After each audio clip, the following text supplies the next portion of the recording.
ভোলাহাটে পিটিয়ে মেরে ফেলা হলো রাসেল ভাইপার সাপ।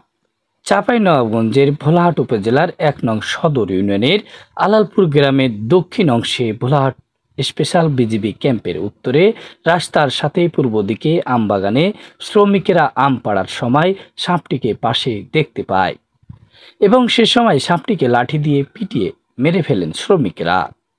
আজ সোমবার ২৪ জুন বেলা ১২:৩০টার দিকে আম পাড়ার সময় এই রাসেল ভাইপার সাপটিকে আমবাগানে দেখতে পাওয়া যায়।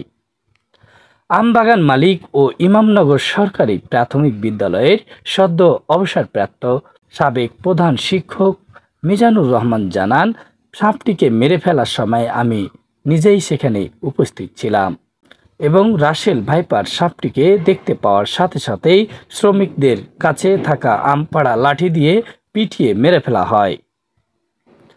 এ বিষয়ে ভোলাহাট উপজেলা প্রাণী সম্পদ কর্মকর্তা ডাক্তার আশিস কুমার দেবনাথ জানান, যেহেতু ভোলাহাটে মহানন্দা নদী আছে, এ নদীটি পদ্মা নদীর সাথে সংযোগ আছে, সেহেতু রাসেল ভাইপার সাপ ভেসে আসতে পারে। আর রাসেল ভাইপার সাপটি বরেন্দ্র অঞ্চলে আগে থেকেই ছিল, বর্তমানে সাপটি সারা দেশব্যাপী ছড়িয়ে পড়েছে। ভোলাহাট উপজেলা বন কর্মকর্তা সিরাজুল ইসলাম জানান, যেহেতু এই অঞ্চলটি ভারতের সীমান্ত ঘেঁষা আর সেখানে ঝোপঝাড় রয়েছে, সেখান থেকেই রাসেল ভাইপার আসতে পারে। তাছাড়া নদী দিয়ে ভেসে আসতে পারে। জমির আইলে এদের বসবাস, এজন্য কৃষকদের লাঠি হাতে নিয়ে রাতের বেলা লাইট হাতে নিয়ে যাওয়ার জন্য অনুরোধ করেছেন।